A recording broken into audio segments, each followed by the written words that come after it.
Good morning students. आज हम factor price equalisation theorem पर चर्चा करेंगे। हिंदी में हम इसे साधन कीमत समानीकरण सिद्धांत कहते हैं।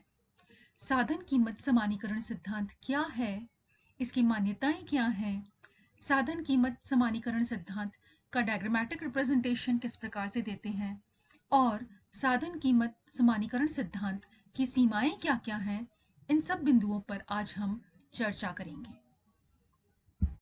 साधन कीमत समानीकरण सिद्धांत व्यापार के हेक्स्चर-ओलिन सिद्धांत का एक महत्वपूर्ण विस्तार है।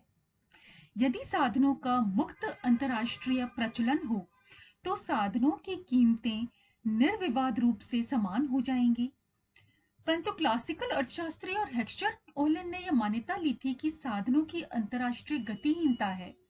इससे यह महत्वपूर्ण प्रश्न उठा कि अंतरराष्ट्रीय व्यापार कैसे उत्पादन साधनों की कीमतों को प्रभावित करेगा।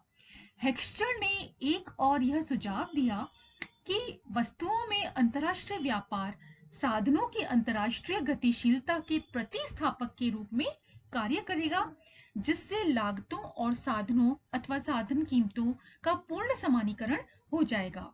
दूसरी ओर हेक्स्चर ने स्वीकार किया कि अंतरराष्ट्रीय व्यापार संभवतः साधनों की कीमतों का केवल अपूर्ण और या आंशिक समानीकरण कर सकेगा। 1948 में सैमुअलसन और 1953 में लर्नर ने साधन कीमतों के पूर्ण समानीकरण की संभावना की विवेचना की। देखिए, साधन कीमत समानीकरण के संबंध में यह तर्क दिया गया है कि श्रम बहुल देश श्रम गहन वस्तु के निर्यात में इस कारण विशिष्टीकरण करता है क्योंकि पूंजी की तुलना में उस देश में श्रम सापेक्ष रूप से सस्ता साधन होता है। दूसरी ओर पूंजी बहुल देश पूंजी गहन वस्तु के निर्यात में विशिष्टीकरण करता है क्योंकि वहां पूंजी अपेक्षाकृत सस्ता साधन है। अंतरराष्ट्रीय मांग के दबाव के फलस्वरूप बहुलता वाला साधन दुर्लभ हो जाता है और इसकी कीमत बढ़ने लगती है। उसी समय ऐसी वस्तुओं के आयात जिनमें दुर्लभ साधनों के आदान या इनपुट की अधिक मात्रा की आवश्यकता होती है, उस साधन पर घरेलू मांग के दबाव को घटा देता है और इसकी कीमत में कमी हो जाती है। साधनों की कीमतों में परिवर्तन की इस प्रक्रिया के कारण अंत में साधनों की कीमतों में समानता हो जाती है। इस अर्थ में यह कहा जाता है कि वस्तुओं में मुक्त अंतरराष्ट्रीय व्यापार साधनों की अंतरराष्ट्रीय गतिशीलता के प्रतिस्थापक के रूप में कार्य करता है। यानी free trade, international trade in commodities acts as a substitute for the international mobility of factors. इसलिए ये कहते हैं कि as a result of international trade क्या होता है, मान लीजिए दो देश हैं, कंट्री ए और कंट्री बी, तो K/L जो रेशियो है, capital to labour ratio, country A as a result of trade किसके बराबर हो जाता है, K/L जो है capital labour ratio of country B. So as a result what is the tendency, PK/PL in country A becomes equal to PK/PL in country B। PK/PL क्या है, यहाँ पर price of capital to price of labour का जो ratio है, और इसे ही हम जब price of capital to price of labour जो कंट्री ए में है, when it becomes to equal to price of capital to price of labour ratio in country B, we call it factor price equalisation, यानी साधन कीमत समानीकरण। आइए अब हम हेक्स्चर-ओलिन theorem को एक डायग्राम की सहायता से समझने का प्रयास करते हैं। इस पर्टिकुलर डायग्राम में आप देख सकते हैं AEFG जो है वो कंट्री ए का एजवर्थ बॉक्स डायग्राम है और यह लेबर सरप्लस कंट्री है। दूसरा जो है एजवर्थ ABCD एजवर्थ बॉक्स जो है वो कंट्री बी का एजवर्थ बॉक्स है और जो कि कैपिटल सरप्लस कंट्री है बी। यह जो एजवर्थ बॉक्स है, मैं आपको बता दूं यहाँ पर कि ये कंट्री ए और बी में रेस्पेक्टिव क्वांटिटीज ऑफ लेबर और कैपिटल को दर्शाता है। इसे हम एजवर्थ बॉक्स को हम अंतरराष्ट्रीय व्यापार में एज ए टूल इस्तेमाल करते हैं थ्योरीज को एक्सप्लेन करने के लिए। अब there is a common point of origin at A for good X और लेबर इंटेंसिव गुड और बट फॉर गुड वाई जो है, कैपिटल इंटेंसिव गुड जो है, पॉइंट ऑफ ओरिजिन एफ पे है कंट्री ए में और सी पर है कंट्री बी में। अब कॉन्ट्रैक्ट कर्व्स जो दोनों देशों में है वो इस प्रकार से हैं कि गुड एक्स लेबर इंटेंसिव है दोनों कंट्रीज में एंड गुड वाई जो है वो कैपिटल इंटेंसिव है बोथ कंट्रीज में, और सभी फैक्टर प्राइस रेशियोज पर। यह हेक्स्चर-ओलिन सिद्धांत की मान्यता के अनुरूप है। और एक कंट्री जो कैपिटल रिच है वो और दूसरी जो है लेबर रिच है, जो है because the production function of a given good must be same in all countries irrespective what the factor price differences are between countries। तो ये दिया हुआ होने पर अब हम देखते हैं कि बिफोर ट्रेड जो स्थिति है, कंट्री ए जो है प्रोड्यूस करती है एम पर और कंट्री बी प्रोड्यूस करती है आर पर। The two countries factor price ratios different है as measured by the slope of the line P0 in two countries. हम फैक्टर प्राइस लाइन के स्लोप से हम देख सकते हैं before trade factor price ratios अलग अलग हैं। After the establishment of trade between the two countries, जब व्यापार स्थापित हो जाता है तब क्या होता है, there is a shift in the equilibrium points. यह M से N शिफ्ट होता है कंट्री A में, आप देख सकते हैं, और B में पॉइंट R से लेके T तक शिफ्ट होता है। P1 factor price ratio line जो है कंट्री A में, it has same slope as the line P1 for country B। आप ये देख सकते हैं पॉइंट N और पॉइंट T पर।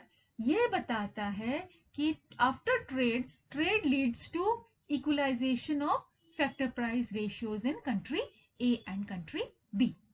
अब हम कंपेयर करते हैं कैपिटल लेबर रेशियोज दोनों देशों में, और दोनों गुड्स के रेफरेंस में बिफोर और आफ्टर ट्रेड को। तो देखते हैं ताकि हम और अच्छे से इसको समझ सकें फैक्टर प्राइस इक्वलाइजेशन को, कि किस प्रकार से अंतरराष्ट्रीय व्यापार के फलस्वरूप फैक्टर प्राइस इक्वलाइजेशन हुआ है। तो देखिए, इसको समझने के लिए डायग्राम में हम नोटिस करेंगे कि country A at pre trade equilibrium production point M, the capital labor ratio is equal to angle MAE in X production, and it is equal to MFG in Y production। After trade क्या होता है, when the country moves to production equilibrium point N, the capital labor ratio increases to angle NAE in X production and to NFG in Y production.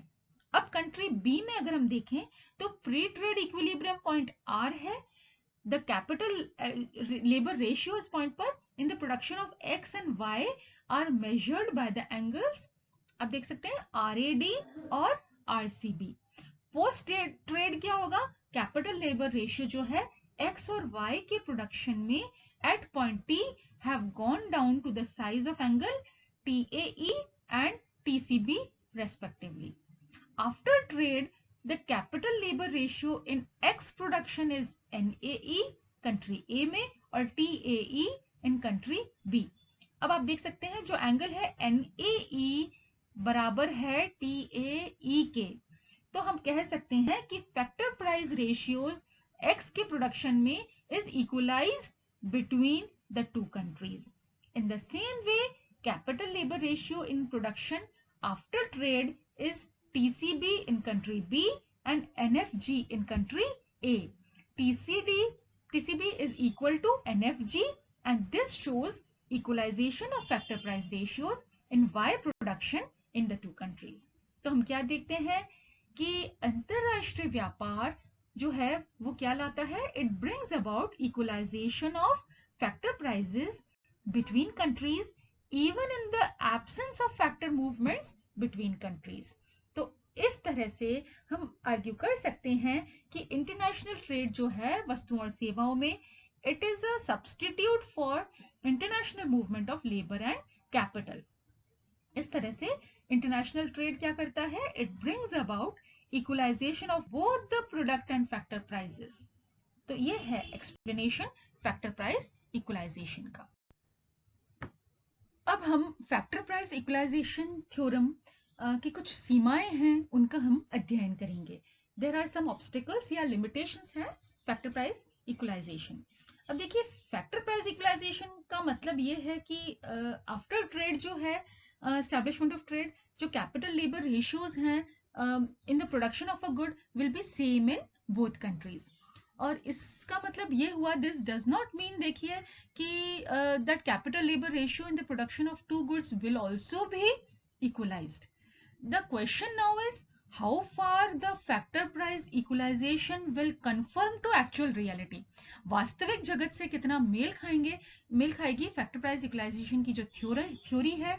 तो इसको हम देख लेते हैं कि रियल लाइफ में क्या वास्तव में फैक्टर प्राइस इक्वलाइजेशन होता है, इसको देख लेते हैं। तो देखिए फैक्टर प्राइस इक्वलाइजेशन थ्योरी जो है that is based on certain assumptions which are rather unwarranted in real life।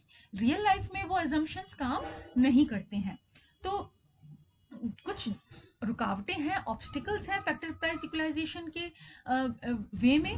पहला तो है कि देखिए फैक्टर प्राइस इक्वलाइजेशन जो थ्योरम है वो एज्यूम करके चलता है कि फ्री ट्रेड होगा, एब्सेंस ऑफ टैरिफ और नॉन टैरिफ बैरियर्स होंगे ट्रेड में।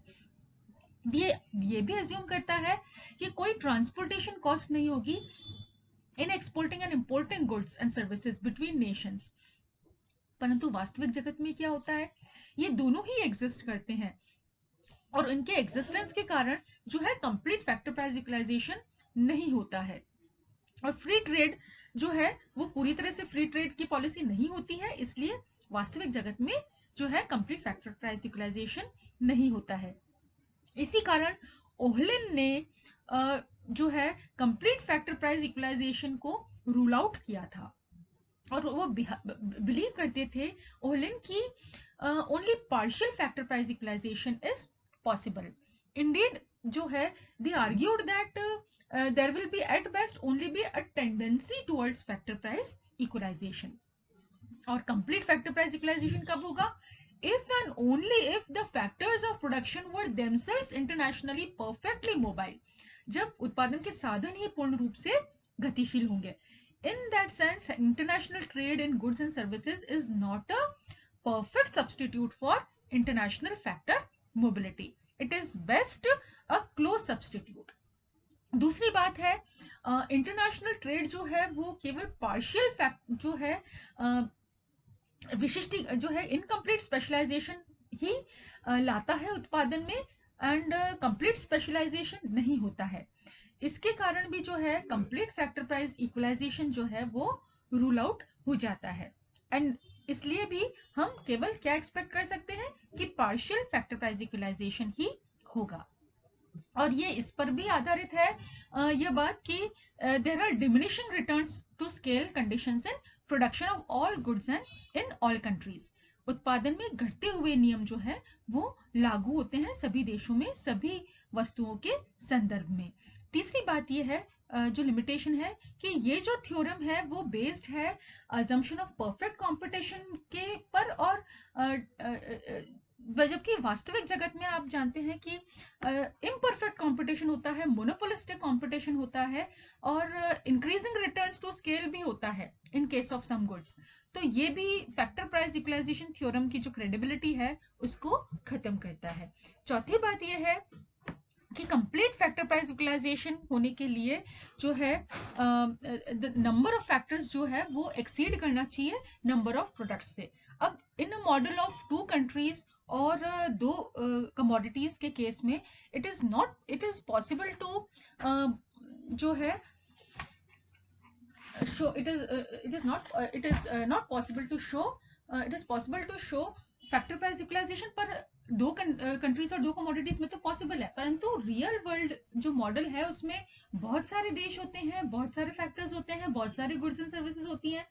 तो इस पर्टिकुलर स्थिति में it is not possible to argue for a complete equalisation of factor prices. Fifthly जो है ये थ्योरम जो है वो कोलैप्स हो जाता है once we show that the production functions are not identical in all countries taking part in international trade. ये देखिए इंपॉर्टेंट असम्पशन था फैक्टर प्राइस जो हेक्सचर-ओलन सिद्धांत का भी और इस सिद्धांत का भी। The theorem will not hold good if the factor intensity reversal takes place because उस कंडीशन में क्या होगा, a capital rich country and a labour rich country will export the same good by using different techniques of production suited to their factor endowments. Factor intensity reversal जब होता है तो it creates obstacle to factor price equalisation. और finally देखिए, ये जो theorem है वो अज्यूम करके चलता है कि factor supplies remain fixed in every country. ये भी एक अनरियलिस्टिक अजम्पशन है, बिकॉज हम जानते हैं, we do know that supplies of capital, labour and capital keep constantly changing over time almost in every country. तो हम क्या कंक्लूड कर सकते हैं, हम ये कंक्लूड कर सकते हैं कि factor price equalisation is not possible in the real world because reality of the world does not conform to the assumption of factor price equalization model. This does not mean that the model of theorem is invalid. It only means that the assumption of the model are unrealistic, which therefore leads to the model to draw unrealistic conclusion. और दूसरी बात है, given the relative factor immobility between countries, international trade जो है वो that would offer the best chance for equalization of factor prices and factor incomes between the countries of the world. Or the factor price differentials would be even greater without international trade than it would be with international trade. तो एक tendency होती है, जब व्यापार होता है तो एक टेंडेंसी होती है फैक्टर प्राइस इक्वलाइजेशन की ओर। तो आशा है, मेरे को मैं सोचती हूँ कि आप लोगों को जो है फैक्टर प्राइस इक्वलाइजेशन थ्योरम समझ में आ गया होगा। Thank you.